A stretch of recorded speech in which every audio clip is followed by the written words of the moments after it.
Totangi Matthieu chapitre 8, verset 7 à 8. Pasteur, Otanga ou bien le téléphone, ça lui a pour la lumière. Matthieu chapitre 8. Ok. Verset 7. Otanga la mission dans la zone de la linga. Oui, nous lisons le nom de Jésus. Ok. Jésus lui dit, Yesu alobina ye. j'irai et je le guérirai. Nako kende pe nako bikisa ye. Le centenier répondit, Mokonzi likolo na mokama ayanoli. Seigneur, Kolo. je ne suis pas digne que tu entres sous mon toit. Nakoki te okota na ndako na ngai. Mais dis seulement un mot. Kati loba kaka liloba moko. Et mon serviteur sera guéri. Pe mosali na ngai akobika. Amen. Ok, tofandi koloya na elimboli na makomi na kombo na Yesu Kristo. Awa le satani azoloba 10 éléments et mots. Mais tozonga epa na basakoli. Nandanga maman, on comprend le nom de Jésus. Même maman, on comprend le nom na kombo na Yesu. Oui, tes ans moutona ote a tes ans de Jésus-Christ. Tout doit Jérémie chapitre 16. Tozi, non, Ézéchiel chapitre 16. Tozi, ka premier verset. Na deuxième. Parce que la kotanga na moi lombang. Ézéchiel chapitre 1er. Chapitre 16, pardon, verset 1er, nous lisons au nom de Jésus. Amen. La parole de l'Éternel me fit adresser en ces mots. Mal lilobana yawe, eye pai na ngai, na maloba. Là, c'est les mots au pluriel. Lilobana yawe, eye pai na ngai, na maloba. Mais pas la satanie à Koloba Malobate, 10 éléments et mots. Est-ce que vous avez pourquoi l'Ilobane Koya, verset 2. Fils de l'homme, moi la moto, fais connaître à Jérusalem ses abominations. Talisa Jérusalem et Bambeba la Bango, Amen. Soki l'Obeyaka, Yaka Kona Kotali Sabiso Bambeba, Tobi Manamabe. Tosala oyo eza malamu kwete mokolo moko tomona bokonzi na Nzambe. Amen. Liloba na yawe ye na bamo ebele. Mais kuna les sataniens osenga bamo ebele te. Les sataniens demandent un seul mot. 10 seulement un mot. Na koyebisa yo okoyeba na bakombo ya bamo. Koyeba yango lelo au nom de Jésus. Pe koyeba les seuls mots ezalaka nini.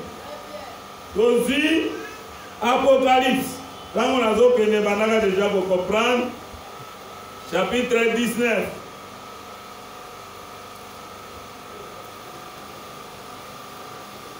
Tozi verset nango 13. Apocalypse chapitre 19 verset 13. Apocalypse chapitre 19, verset 13, nous lisons au nom de Jésus. Et il était revêtu d'un vêtement teint de sang. Son nom est la parole de Dieu. C'est-à-dire que l'Iloba Nzambe, c'est un nom. Amen. Est-ce que vous aussi bangay? Soki l'Iloba Nzambe, Zakombo, Totali, et Bazoloba Ezekiel, que la parole de l'Éternel, ayez pas inangai, nabamo ebele. À d'autres termes, Kombo na Yahweh. Et yaki epai nangai na bakombo ebele. Est-ce que vous aussi mangai? Vous comprendre la kimia. Vous kene malembe, vous comprendre la voix de l'Éternel. Après bisome me mongo wana utakiwa. Pour comme lelo euti. Soki mote ayebi esika mongo euti akobanga Nzambe. Pe mongongo yango liloba yango ebandaka kosala mosala okoyeba babengaka liloba kombo na eza nani abotama na nani amen elo koyeba nzambe akopambola yo na kombo na Yesu alobi son nom c'est la parole kombo na ye azalaki teint de sang moto ya mati na pundu ezaka Branham que c'est le Seigneur Jésus et bapesi kombo na ye que il se nomme la parole de Dieu. En d'autres termes, son nom c'est la parole. Amen. Kombo na yende liloba. Na kati na liloba nde mo ezali. Na kati na liloba nde ba mo ezali. Na ko expliquer pourquoi ba mo, pourquoi un seul mot. Amen. On peut comprendre ngo kolope akobi kisolo na kombo na Yesu. Yoka lilobo na kimia okozwa lobiko okokangolama nzambe akobikisa yo me eloko na koyebisa yo tosa oyo aza likolo na yo oyo aza na se na yo mpe atosa yo banani nde nani nde aza likolo na yo c'est Jésus la parole soki otosi ye bao baza na se na yo bakotosa mpe yo bao baza na se yobi bakomola bango banani bademo kozanga kobota bamaladi makambo ebele soki otosi okuna aza likolo oyo aza na se na yo mpe akotosa yo siko satenie avant na kota na bamo satenie azwaki révélation wapi koyeba ke moto likolo na ngai natosaka ye naza mpe na bo baza na se na ngai satenie azwaki quelque part satenie azwaki yango quelque part po eza na moto moko eloko nyonso tokosala na se na moi ava ekoma mpe na biso bato ifo ebanda na nzambe na kati na nzambe ordre ezali me aza kaka ye moko wana amen tozokende malembo kokomprendre yoka ordre ya nzambe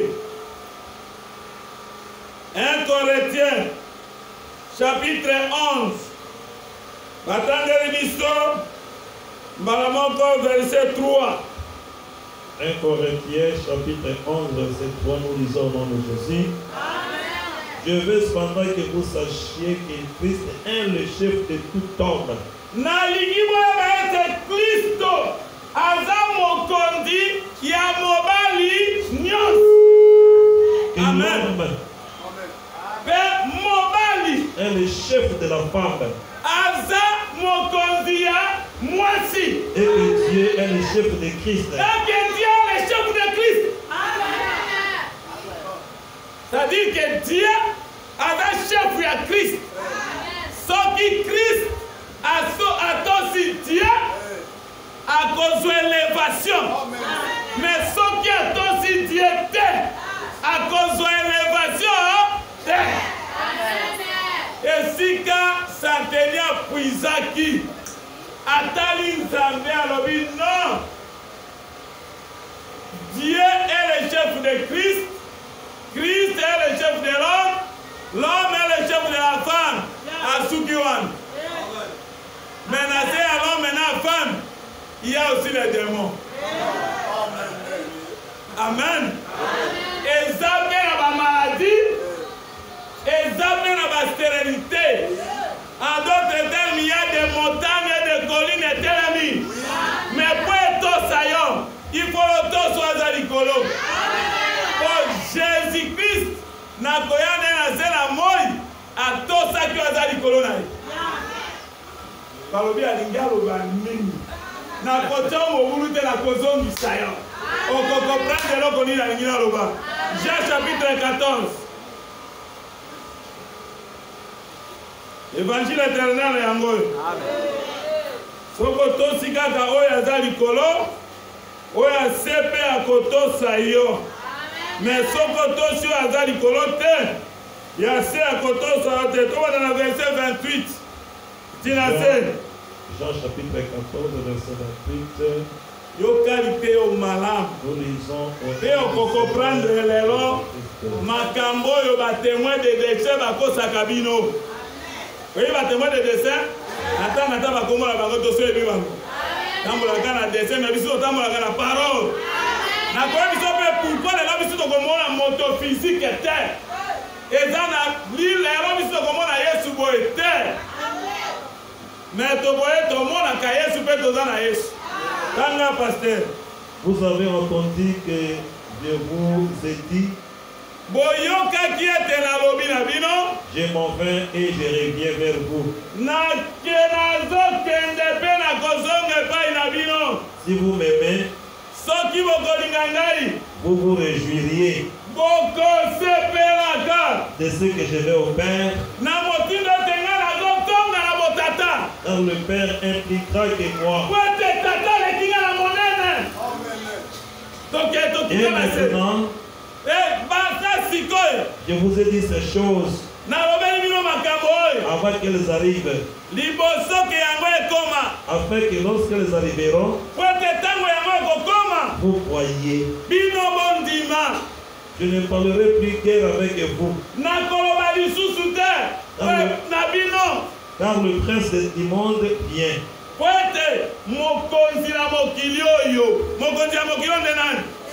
Satan, Azoya, Nakoloba et sous car le prince de ce monde vient. Il n'a rien en moi.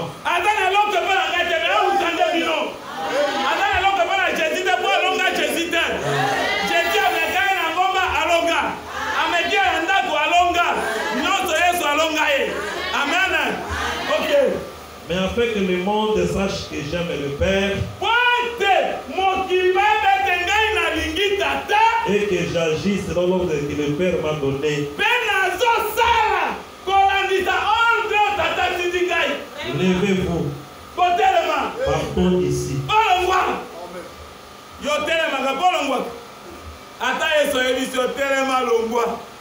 Presse à monde azali azoya otelongwa kate soko fani ya bonganga ofandi mais Jésus azolo batelema tokende pote boye ba ete j'aime le Père et j'agis selon l'ordre de mon Père nazo sala kolandisa ordre nani ya tata. Jésus azalaki obéissant. Amen. On comprend. Tata nini awande batuna kibiso ba eyeli ba Philippe na ba disciple mosusu mangambo bango etungisi bango bi Seigneur ozolo bala masese montre-nous le Père et cela nous suffit. Mais yoka Jésus la biso tata yango ekoki yoka Yesu kala kaloyo nazana bino boyebi ngai te tadi tata nani tata ye moko nani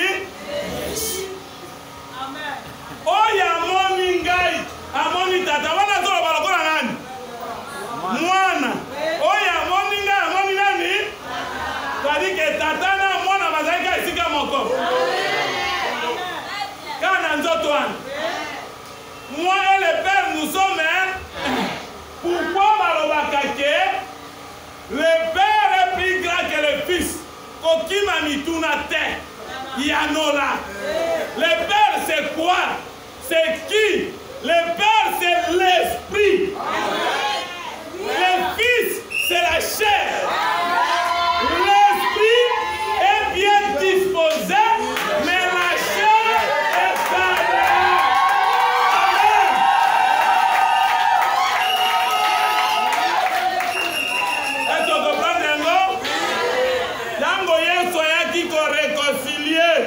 Mokili ayaki couper la biso na Epulus.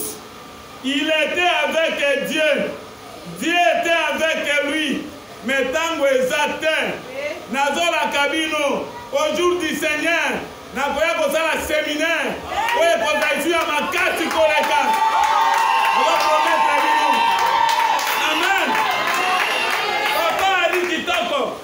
l'église est encore dans la tombe Yangol.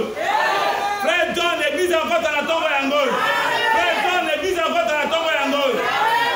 Awa, si ka père a commis. Naba char. Awa, n'est pas commis. Amen.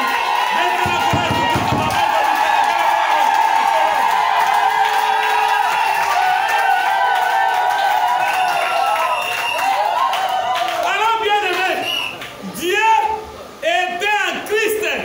Comme dit Maké, Ndamba Zalaki Kati à Christ.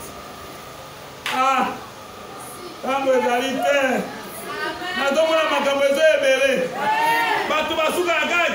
Jésus, c'est le corps, Christ, c'est l'esprit.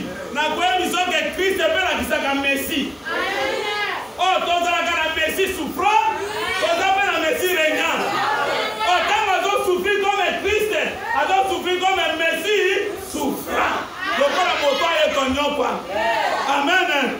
Comme on a dit Corinthiens, on dit que Nzamba Zalaki na kati na Christ.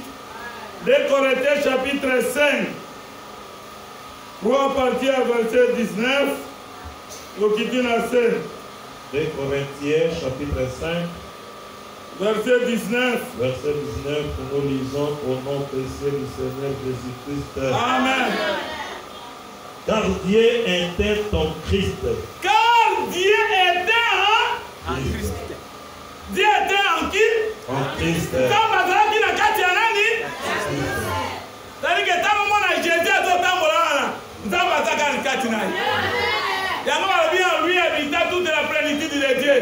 Na kati na bo Nzambe no lesani ni efandi. Nzambe azalaki kati na Kristo. Donc il a réconciliant le monde avec lui-même. Ayokanisi mokili avec lui-même. Avec qui? Lui-même. Lui-même est en Christ. Yemokonani Nzambe. Comme la Bible dit, était en Christ. En réalité, Nzambe azali kati na Yesu. Ayokanisi mokili na ye moko. Bien aimé. Na ekulusu soki omoni kaka mwana ye moko azomata. Tembe wana eza Nzambe te. Nzambe na biso malaka tata na mwana bazomata. Moi et le père nous sommes un. Par exemple, mon koro Abraham azomata. Wana okende oboma Isaac.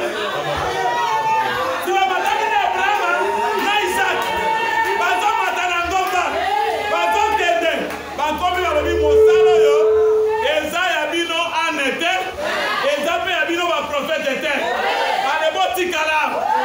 Moi le père, tomatina likolo. Yama komana que Jésus, le Dieu était en Christ en réalité. Dieu posant la carte de Christ et la parole s'est faite. Il obéit dit la carte n'a pas ni. On a dit ma tata tika ka été. Amatana eti na minyoko. Et comme il t'a mis ma soum, il y a un tata kotika pour mon takomi na ma soum. Et tika ma soum est la tata bimaka. Il y a mon père, pourquoi m'as-tu abandonné? Pourquoi m'as-tu abandonné? Azalaki, Dieu était en Christ. Bédieu la colère du Christ.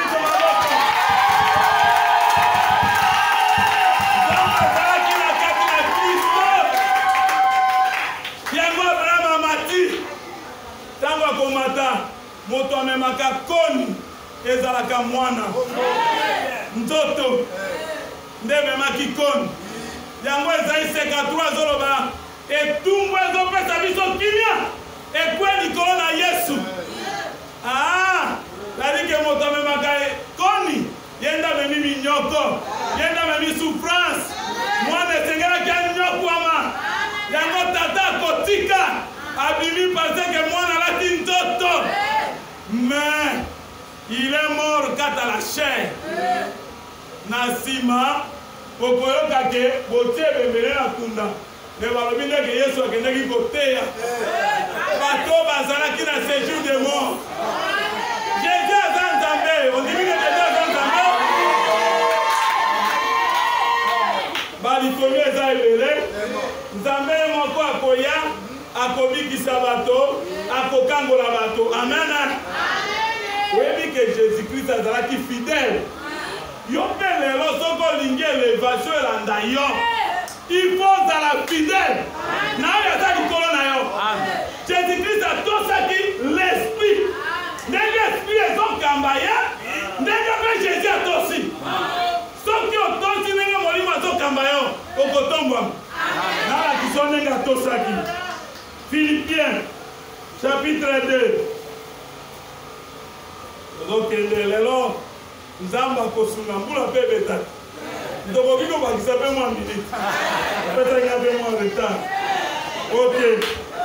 Philippiens chapitre 2.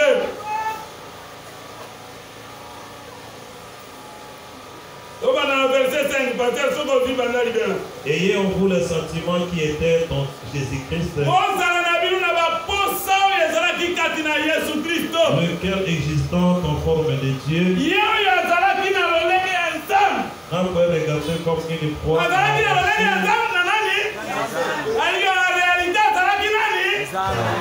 Ok, atalaki lokola terre loko ya kowelana avec Dieu. Ya kozana komokana Nzambe. Mais se dépouiller lui-même. Ami longoli ye moko. Ami longoli nini? Bonzambe. En prenant une forme de serviteur. Azi lolenge ya mosai. En devenant semblable aux hommes. Akomi lokola moto. Amulani na bato. Et ayant paru comme un simple homme. Amimi lokola moto moko kaka bamba. Il s'est humilié lui-même. Ami kitisi ye moko. Nana kitisa Jésus. Ye moko ami kitisa. Se rendant obéissant jusqu'à la mort. Se rendant quoi? Obéissant. Atosaki jusqu'à la mort. Oh, esprit ezoloba. Tata. Soki olingi longola coupe oyo. Namela yango te ya liwa. Mais la nyonso que ta volonté soit faite. Amen. Jésus est fini. On a dit likolo. Atosa ye. Okiti na se. Nimi obéissait jusqu'à la mort. De la croix. Kino na liwa ekulus. C'est pourquoi aussi. Liwa ya son. Balongoli ye bilamba. Andimi yango tina na yango. Dieu l'a souverainement élevé et lui a donné le nom qui est au-dessus de tout nom. Afin qu'au nom de Jésus, tout genou fléchisse dans les cieux, sur la terre, dans les cieux.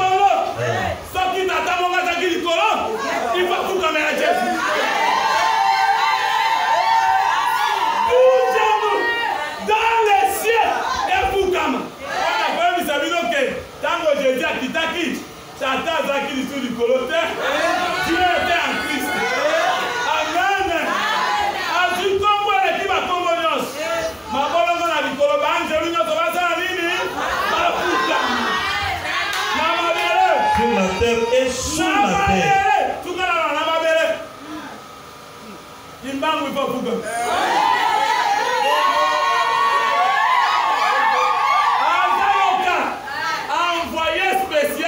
Jésus n'est pas là. Voyez aux âmes, voyez aux âmes, voyez aux âmes. Amen. Ma bonne mère de Salini et Fukama. Devant le nom de Jésus. Amen. Branham Afuka. Sauf que l'homme qui va bénir moto, le prophète des temps de la fin, et Zagaka Nzambe. Mosango ya tango ya suka ezaka Nzambe. Obibe lobike na batango ya kala na balolenge bele na bambala ebele Nzamba lobela kiniso na banzela na basakoli me na tango ya suka azobela biso na nzela ya mwana. Le prophète de l'état de la paix c'est qui? Jésus.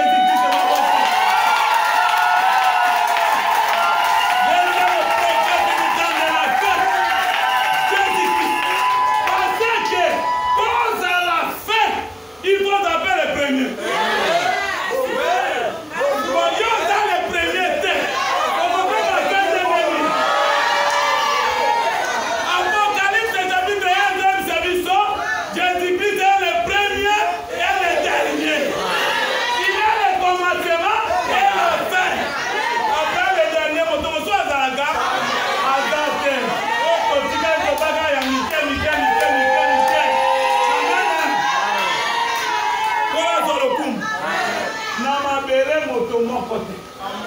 bakonzi nyonso bafukamela po etaza nzambe mabolomo nyonso ya biso basata efukamelaka ye yango mosata afukamelaka moto te atanga motei koya teke papa lobelanga likambo na yo pena alobi ke fukama tosambela mpona ofukameli mpo na ngai te ofukami nde mpo na jésus nasambeli mpo na yo na kombo na yesu kombo eleki bakombo nyonso na likolo na se mabolomo nyonso ezofukama liboso na kombo na nana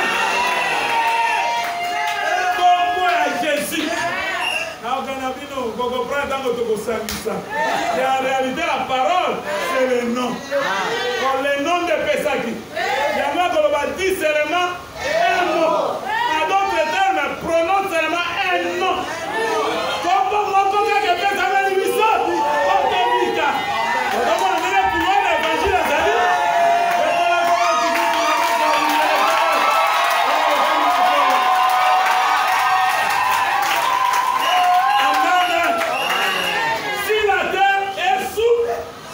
sous la terre. Si ça libère. Et que toute langue confesse que Jésus-Christ est le Seigneur.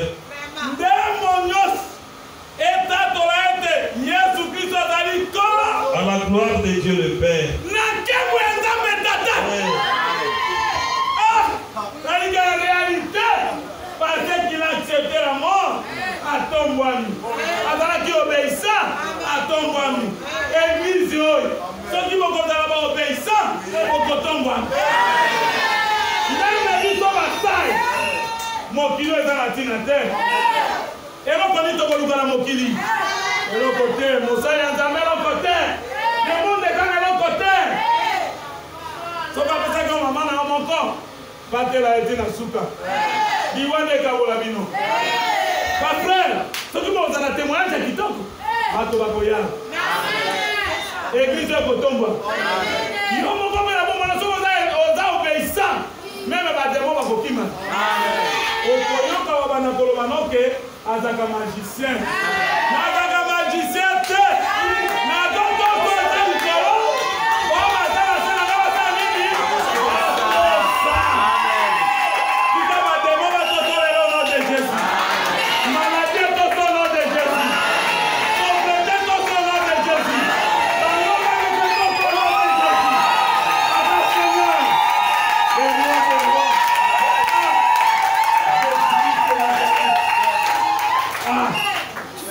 vraiment. Est-ce que vous comprenez le bon? Mais Zambé wana alataki nzoto andimi kokufa. Alors il nasi à mabele mabolo mono c'est ça nini? On nasi à mabele ndé na séjour de mort. Yango kota ti na séjour de mort. Ake ko boto la diwa. Ale tika. Abraham. Ale tika. Tika. Tika basakoni. Tika ba. On va faire qui est crédibilité dans la Noé. Allez, libérez la mort. Yoto. Allez, la terre va fumba. Il y a coupa. Mais la mystique est coupa. J'ai dit à ça, Yango. On va dire que ça n'est pas Jésus. Yango, lui, tout ça, Jésus. Ouais, tout ça, quoi, ça, Nicolo. Ouais, ça, Nicolo, c'est l'esprit de la Katinae. Bate, Libanga, on va dire que ça, c'est quoi, terre. Ah, c'est quoi, terre. Na tout ça, ça, Nicolo. Na ça, tout. D'après l'ordre de mon père, dès que tata tiningane na zo sa, lokola na to sa ki, boti anga yemo ba tutito, na zana makoki, ya kopesa bomo inangai, pe na zana makoki ya ko récupérer. Bana moto ya boete, nani aboma Yesu? Iye moko. Na zana makoki ya kopesa, pe na zana makoki ya ko récupérer. Adon peut-être makoki na zana moko Abraham. Nazana moko pe Isaac.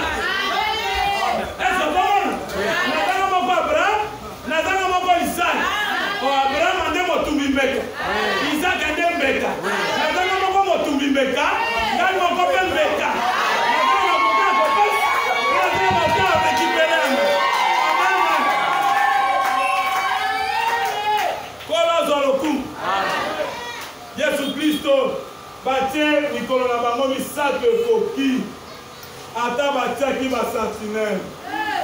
Bien aimé, na vie na yo ata batielo basentinele obangela kote. Aye mwa santé tobete malaria. Okozwa yango te po toto aza likolo. Yo lingaka si kondima Yesu te nana kondima. Amen. Basoda vraiment bafandi babi totala nano bofanda wana bokengela soki bayekoli ne bakoya koyiba. Bayekoli bakokoma esika basoda bazali si babali bafandi na tongo ya mokolo ya misato mabele ningani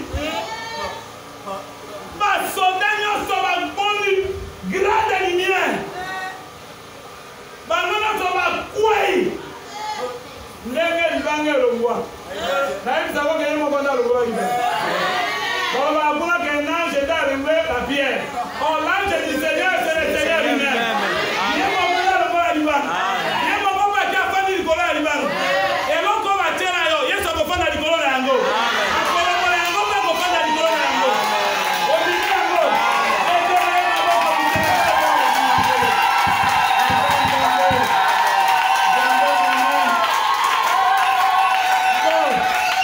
awa namona so comprendre pourquoi na obaki centenier atrishaki epai na Nzambe po orde ya moto ya likolo na ye moto na moto aza na se na ye eza nde Nzambe nano nde asala ya. Amen. Na nsima mpe mpo na santenie akoya koloba santenie keba na santenie oyo keba na santenie soko okei na Matthieu chapitre 7 santenie aza na baserviteur mais les anciens des Juifs atindi bango liboso okende koloba na ye akobikisa kota alobi ke j'irai et je le guérirai. C'est-à-dire que Yesu yo moko akendeki mais na kotaliso ndenge Yesu akendeki okoprendre yango lelo au nom de Jésus. Kote ya Matthieu atindi les anciens d'Israël bake liboso bakomi bayebisi ye kende obikisa mokonzi na biso atindi okobikisa mosali na ye yoka Yesu. Tango bayebisi ye boye bato mosusu nde balobi Amérité osalela ye po ye nde atonga synagogue mpe alingi nation. Bien moyebi ke makambo mosusu nzambe akosalela kaka mpona kolinga losambo na kelo na molimo te basengi mbongo ya instrument yo olobi napesi instrument ntango miziki ezobeta oyebi sika ya Nzambe mwana na nga abeli miziki ezobeta kuna mbongo na nga eza kuna bikisa mwana na ngai Nzambe akokanisa yo. Amen.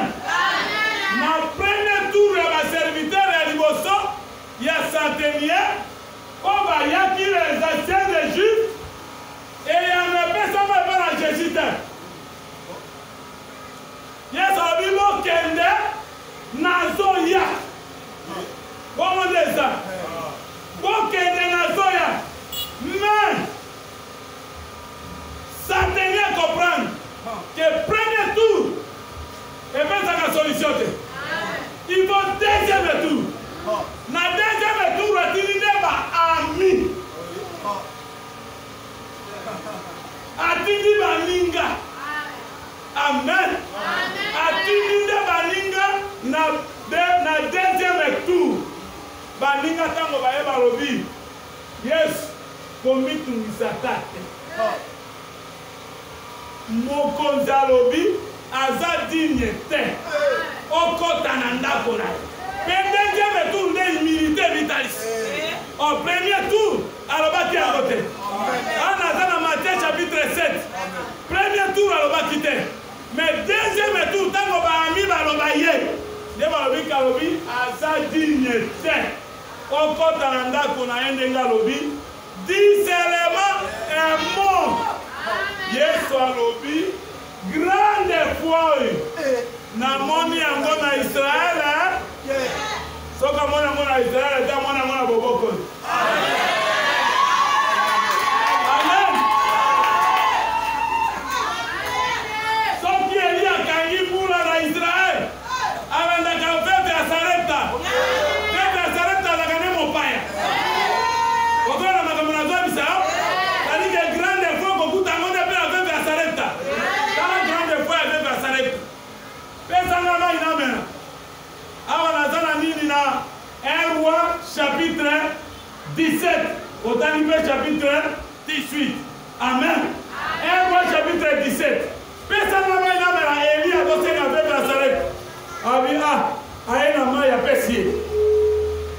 ameli abi ozana eloko te ya kolamba oyo na nga nango nalia yoka mwasi oyo natikali kaka na farine oyo okoki kosimba kaka na loboko na mafuta nalia na mafuta moke na po ngai na mwana na ngai na nsima tosala nini tokufa me yoka grande fois alobi sala nano mpo na ngai mwasi oyo atali teke nakozaki moke akamati alobi zwa yango alike mwasi oyo akabi mpi na ye alingaki kokufa soki aliaka fufu wana me ntango apesi mosali ya nzambe akufaki lisusu te kufakiobele amen nakoyebi so boye mateya moko etambolaka oyo liloba ya nzambe ekomaki ntango moko esilaki nde moto moko outi na amerike ayeli biso na liloba mveve ya sarepta si Elia asalaki mafuta na fufu efuluka na ndako esila te ti mikolo biloko ezongaki na mboka mpe mbula ebetaki amen nangi na bisono liloba oyo ekokauka te ti yesu akoya bato mosusu baza na bobokoli bayebi te ke paradis eza nzoka ndenge omoni paradis bengaka bango baya paradis yango oyo betela nkolo yesu kristo bakoko grande fois namoni yango na israele te namoni yango mpe na satenier satenier azorepresente biso bikolo l'église de jésus amen osokeyami yango batei bakoti wana ebele moïse ake mpe na bandeko na ye asauve bango abeti égyptien na nsima ye kokuta bandeko bazobunda abi na bango kotika kobunda koza bandeko abi nani ati yo mokonzi mpe chef na kati na biso moïse amoni bango akimi bango ake na mboka bapaya nde akende kobala mwasi na kombo ya sefora eske sefora moko azali awa sefora nde eglise ya kolo sefora nde assemble de chef yesu atika israel aya epa na biso mabota na mabota aponi peuple moko oyo ekomema kombo na ye awa naza na acte chapitre 15 aponi peuple moko ekomema kombo na ye dis seulement le mot le mot c'est le nom amen tokita sikoyo na eloko natikaki wana makambo eza ebele soki nakiti na bamakambo ya bakristo nabanda koloba bamesi tokokende mosika amen nzambe aloba mbala boni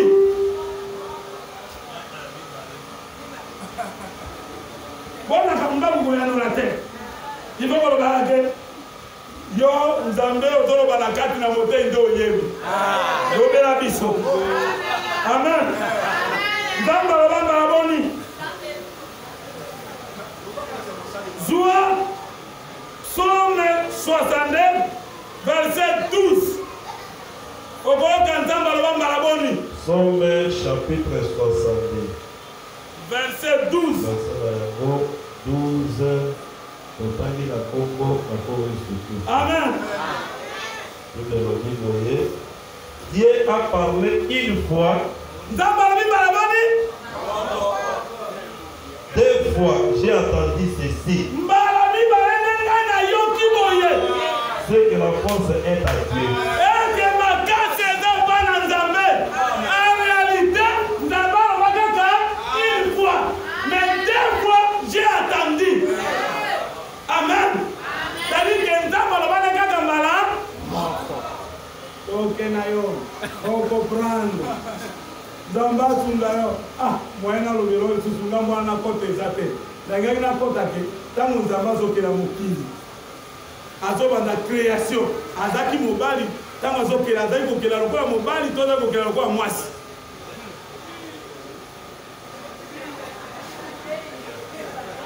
amen nzambe ntango azokela mokili azali kokela lokola mobali to lokola mwasi nzambe ekokalia lokola président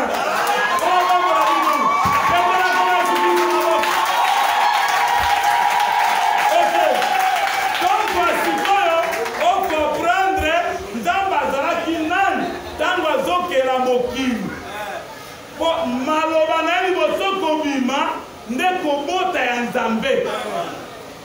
Po maloba ezaka kobota. Sikota monzamba azobota liboso azobota lokola nani. Azobota lokola mobali to mwasi. Osongo moti lokola mwasi yeba ke maloba ne kozala kobombana. Mais songo moti lokola mobali maloba kozala explication. Comme mwasi abotaka na parabole. Yango bamonaki Marie tango abotaka bato bakomprendre te. Mwana ya Marie, mwana ya Joseph, parabole. Mais mokolo mobali akobota ezalaka mokolo Yesu akufaki mpe asekwi.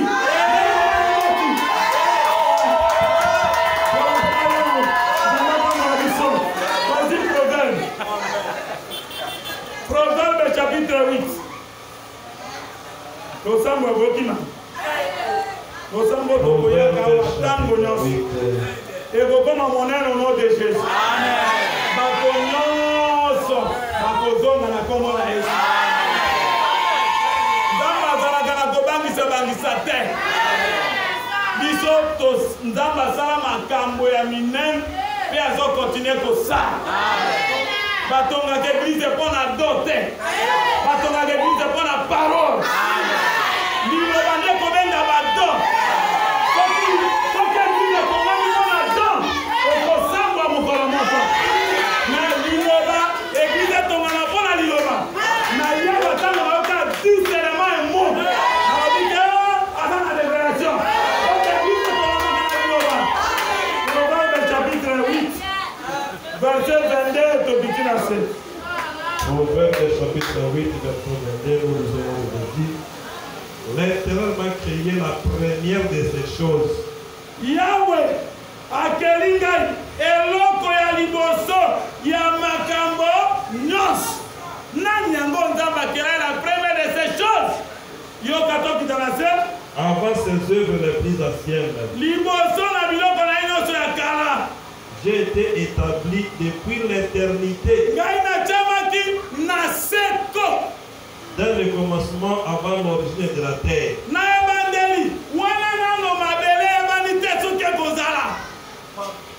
J'ai vu enfanter. Quand il n'y avait point d'abîme. Les sources. Nani afata?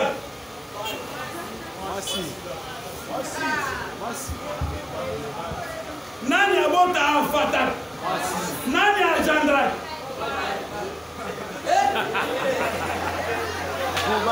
Mobile nde agendra. Voici afata. C'est-à-dire dans la création, Dieu était une femme. Elle a dit quoi afater? Et les gens de la vie la parabole.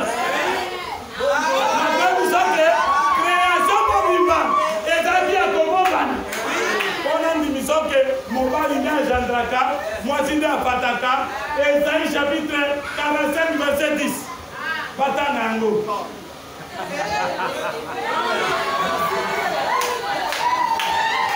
Esaïe chapitre 45 verset 10. Verset 10. Ok. Jésus. Ok. Même dit arpents de vignes ne produiront qu'un baf. Esaïe 45. 45, hein? Ok. Dans Esaïe 45. Esaïe chapitre 45, verset 10. Au nom de Jésus. Ok. Malheur à qui dit à son père. Mawa na moto azoloba na tata na ye. Pourquoi m'as-tu engendré? Pona nini yo motinga ya engendré? C'est le père qui engendre. Et à sa mère. Et à koloba na mama na ye. Pourquoi m'as-tu enfanté? Pona nini yo mataki ngai? Le père engendre. Amen. Quand Jésus afataki ye, c'est un enfant nous aînés. Ada parabole. Ada lisese. On a lisese motakobika.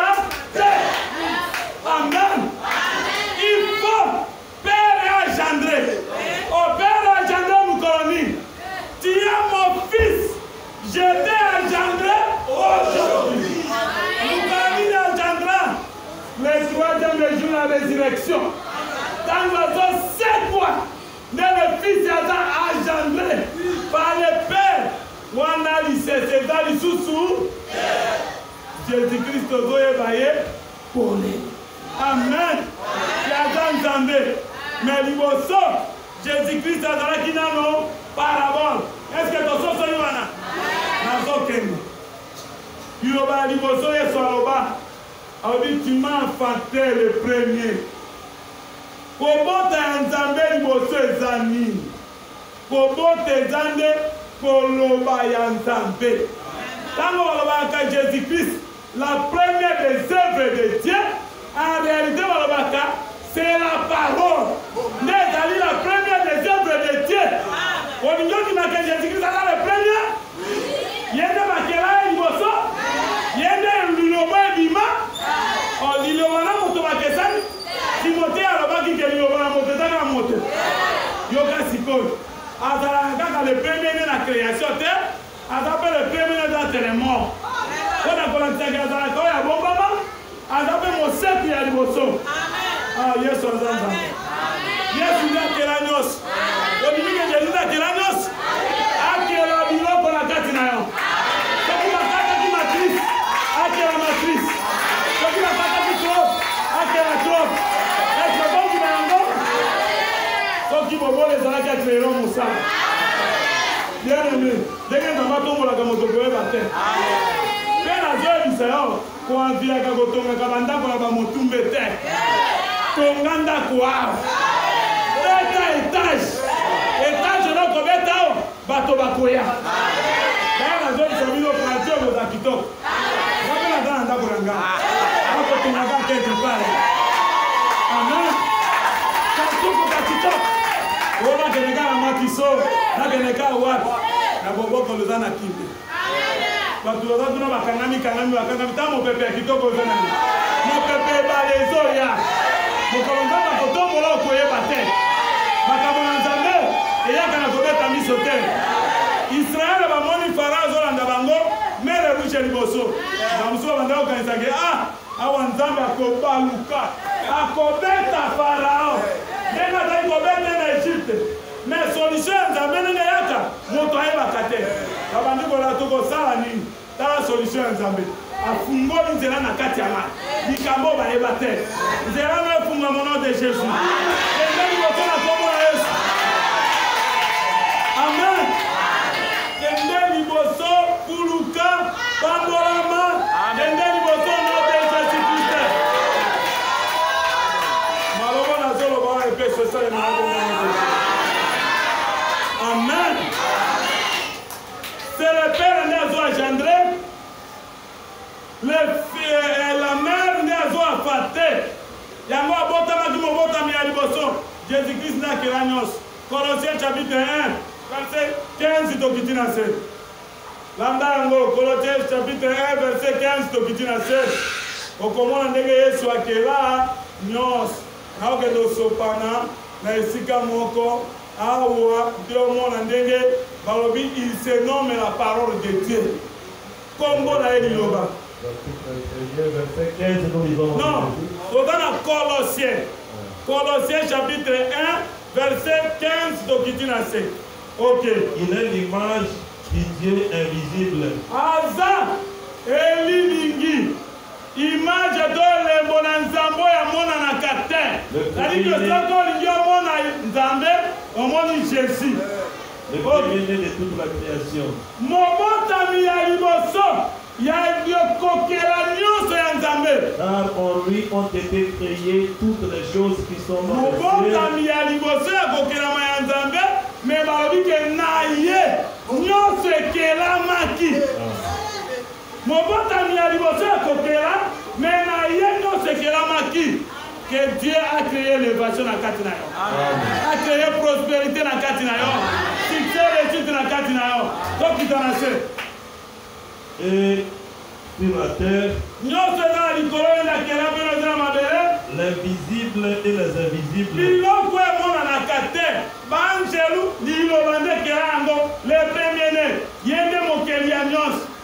Trône, dignité, Si mon téléphone a gagné la trône.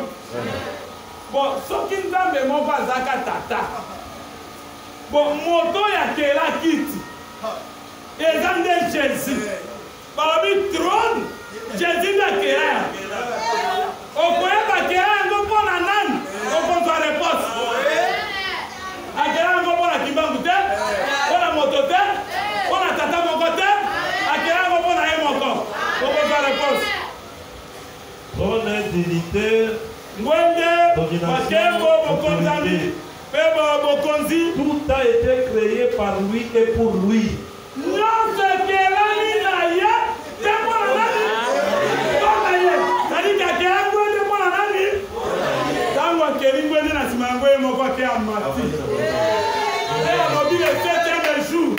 Dieu se reposa. Comme se reposa, il faut faire la quitte. Il y a moi qui trône. Croyez-vous que vous collaborez avec peine. Quitte Jésus au mat. Pour qu'on fasse la tête. Son cas dans le corps à lion, à Fandi. Son cas dit bien, comme agneau, à qui a commis agneau. À qui a sali Mossane et Koulousou Keba. Abattre les kilions. Azana c'est à ma belle. Mon monde est donc en alicolo. Néhémie chapitre 9, verset 13.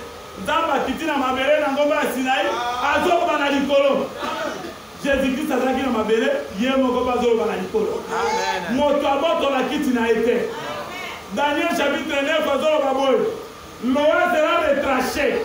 Mon pakola Miakokupa, à cause de mon Kitani. Bakitana Kamoto a Kenibera. Moto a Kozonga Bakitana Kaete.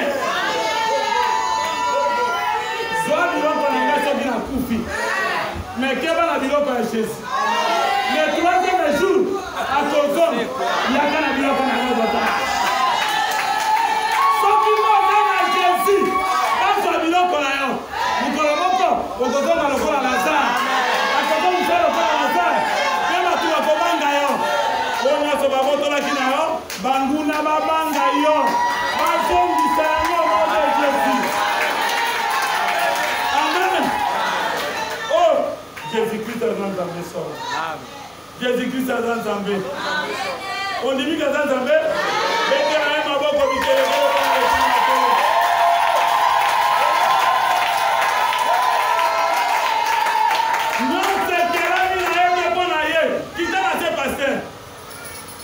Il est avant toute chose. Et toutes les choses subsistent en lui. Il est la tête du corps de l'église.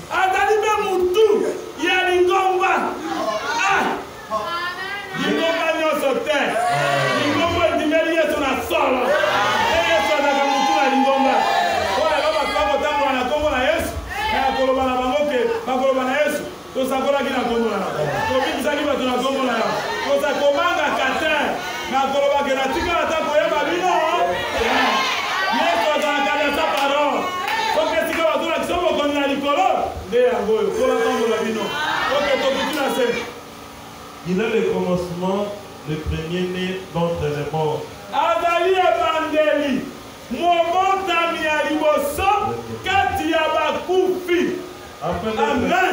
d'être comme tous les premiers.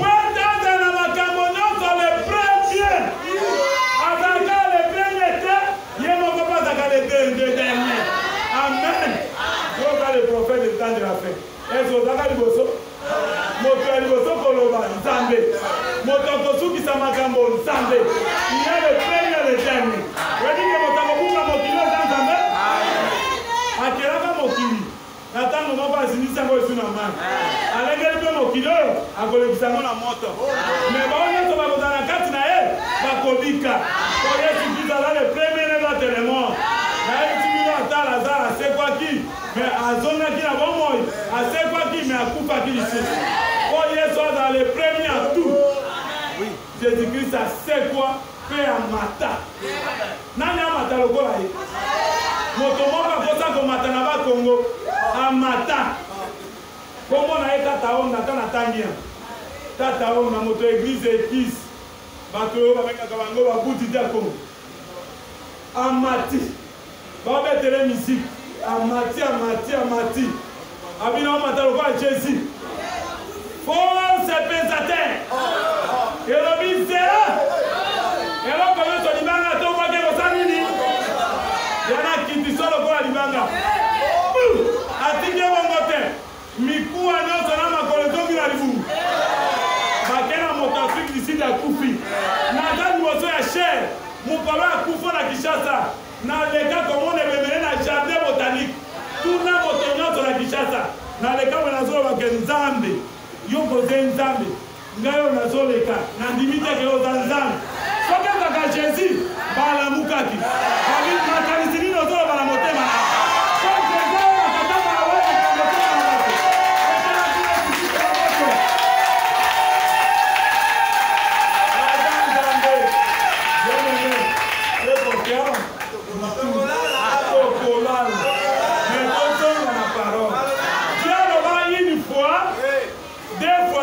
Ceci.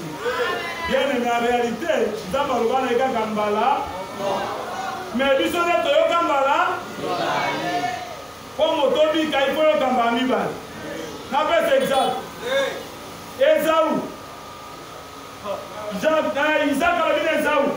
Kende Kolukanyama. Ola Melanga Isero Gou. Na Pambolayon. Oyoki?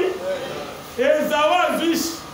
Azini na arme akoti na zamba donc anyamwe pambolaka eutaka na zamba te ife uta na mboka Israel nde mboka zamba nde ma nation moto akobikisa ife uta na Israel ezali via les juifs ezawa kimi na arme na zamba umela kolukanya na mapezo ya na sima mama ye Jacob na yokaki bon moto pas morama il faut maloba maintenant maloba mala Isaac maloba mala maintenant Rebecca zoya il faut va deux fois c'est-à-dire qu'a vu papa a répété papa a interprété amen alors qu'il n'a yokaki papa na zolo ba ndeko na yo kende ko melanga na manala mbela o serobu bongai na lobi boye Zwata ba umi bani. Ngoma yango. Ngainde na ebigu ya papa na yo. Nalambela ye. Olia. Abika kobumangai akola kirangai mabe. Akola kiranga mababi te. Akola mabete la kele mabe pe akola mangai. Mama kitoko. Oya yana malobani bare, c'est le Seigneur Jésus. Moïse a dit, moi je vous dis. Amen. Yamande malobani bale. Tant qu'on répéter papa. Oh papa c'est la loi. Papa ne